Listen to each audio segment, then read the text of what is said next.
5 because that's an important way to defeat them, and it would help other candidates defeat them, because these are really such extreme bills and such extreme moves that, you know, they can't stand in the light of day with that exposed.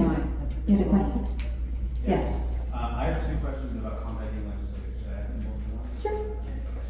So the first one is when they are being avoided, and it's hard to get an answer out of them. They won't tell you how they're going to vote or what have you. What do you need to say or do to get a straight answer?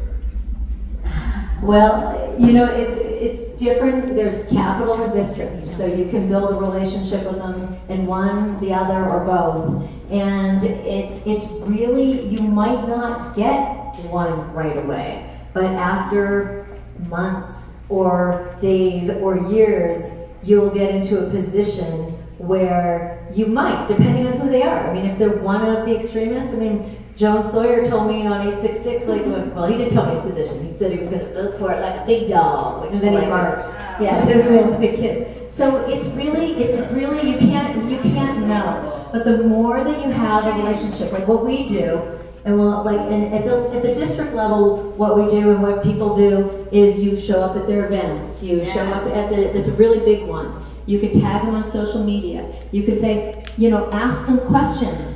What's your position on this? Wait, can you have a town hall? We want to hear about this. Like, start to engage in just questions and conversations. So, and then as you do that, you'll get information, you'll build rapport, and you know, you want to kind of, we take the position of like, look, we are the people, all of us are on the side of protecting kids and parental rights, and like, I'm sure you are too, right? Like, you know, you want to be like, come on, like, why would you go against your people? Like, what would you want to do? And we mostly engage with Democrats, because in this state, that's how you have to move to pass or defeat something. And I would say for the relation, it's just simply keep going. Some of them are just going to be like always bad and not answer you, and others, well, one of the things though is always be true to your word. Like what we do is we give really solid information, and if something is like public, like they say something to us, we'll always share information. Like think of it this way, like you'd be like, did you know, oh yeah, don't think that they know everything. So you might go to your one legislator and say, well, did you know that like Luz Rivas is already off the bill, or da-da-da. Did you know that like they voted for this? Well, we talked to them. So you just want to start conversations like that, and they'll go, oh, I didn't know that. And also, if you happen to go to the Capitol, this is a really great place to catch the legislators, because the meetings that we normally have aren't inside their offices. We catch them in the hallways, we catch them in the elevators, we catch them in spaces that they can't run away from us. So, really though, they can't, no, we really do. So, Tara's on one side of the hallway and I'm on this side, and we're like this, like ready to go. If you've ever lobbied with us, you'll know that's exactly what we do. One's on one end, the other's on the other end, and Tara she likes to jump over the couch. So she has to sit in a position to where she can like turn. So that's a really great way to get in touch with your legislature. If you have the ability to go to the Capitol and they're ignoring you in the district, go to the Capitol building and find them. Know their face. The most important thing you can do is know their faces, so that we can call them out by name when you see them in the hallway. That's the only way. They think that that nobody knows who they are, so they're pouncing around, but the moment you're like, hey, let me talk to you for a minute, then they get nervous. What was your second question? So obviously every call counts to, call your elected officials, because most people don't do it, so you need it all, they notice. But when is like that threshold or like a tipping point where they start to be worried about it? And I know it's not the same for everyone, but when they start to be worried about it, maybe start to think about changing the vote.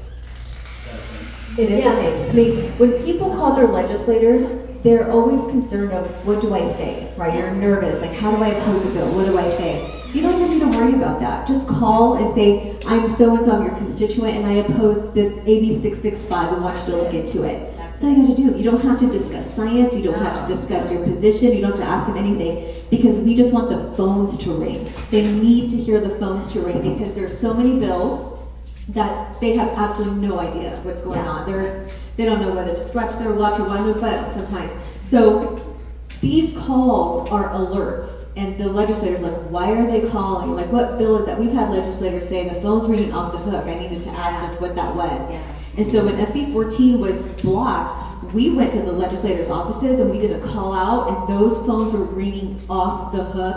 I'd say within like an hour they changed their position. Yep. And you know, it's really important. Yeah, and if you find us on social media as we get deplatformed, keep finding us, because when we are in the Capitol, we'll literally be like, it is too quiet. We're like, get the phones ringing, because as those phones ring, like you said, not only does it flag it and make it aware, but it gives us leverage, right? They start to get nervous.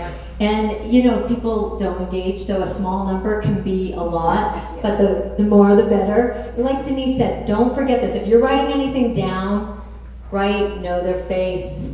Know their face, whether it's the district or the Capitol, because it walks like this. Like you're walking, you could literally in 1 second miss them. Like, and if you know it so well that you're like, oh, hey, assembly member, or hey, you know, if you don't remember their name, you can say like, hey, senator, or hey, assembly member, or like, oh, hey, that bill. Like, don't even say their name if you forget it, but know that face so that you can start to engage. So know their face, most important thing, and like hypervigilance, so you don't miss a second. And that other one is either ask questions but share information. Like we do that all the time. This is how we worked on 866, is we shared, like as a legislator, a Democrat would come out and say, yeah, I'm opposed to 866, I'm not going to support it. We would go to the others and say, hey, these 3 people are off. We'd tell the legislators, write it down, these 3 people are off. And they were, nobody does that for them.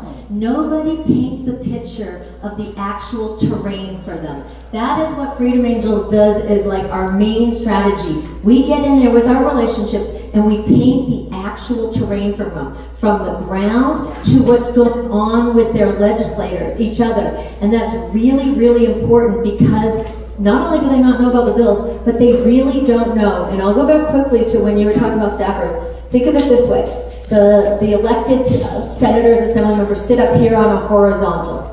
Below them is a horizontal of staffers. We're always trying to get our voice up through the staffers to talk to these guys up here.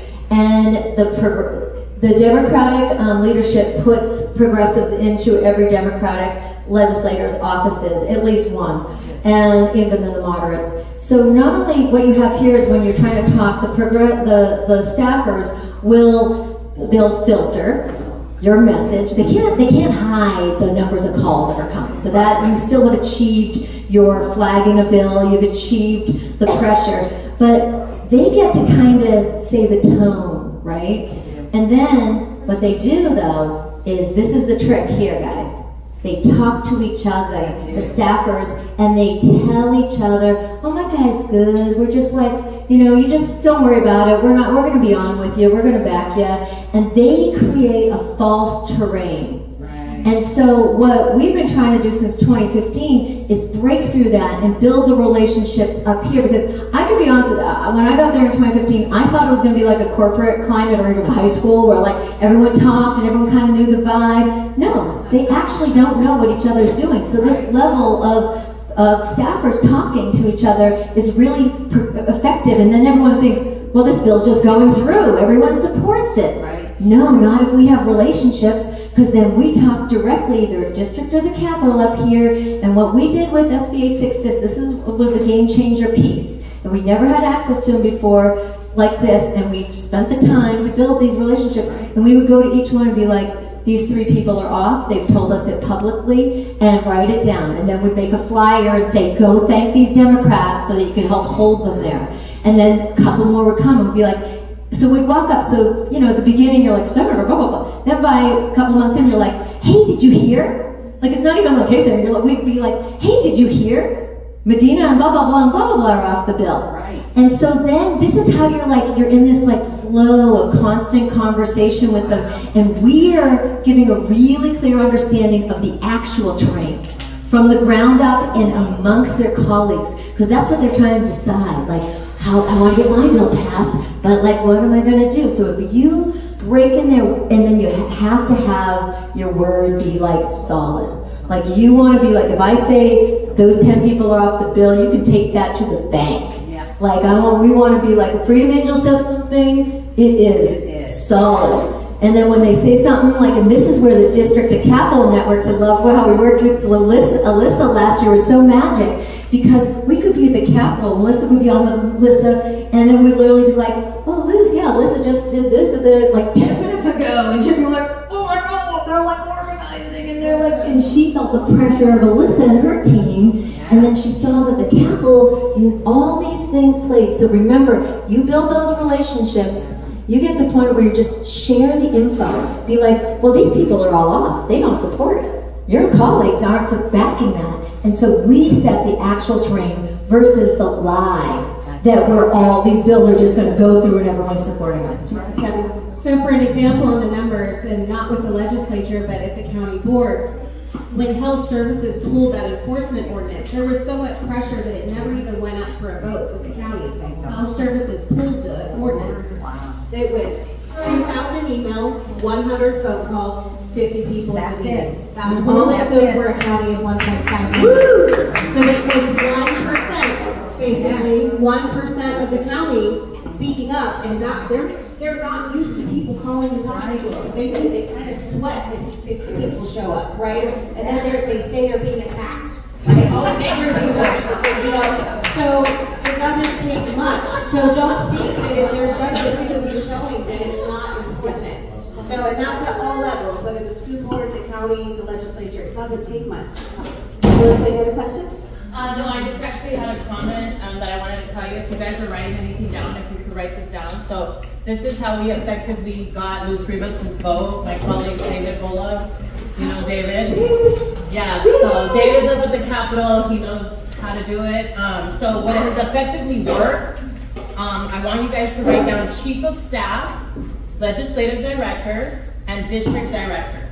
So when you call to oppose a bill, hi, I'm Alyssa Sonora, calling to oppose SB 866 for Luz Rivas.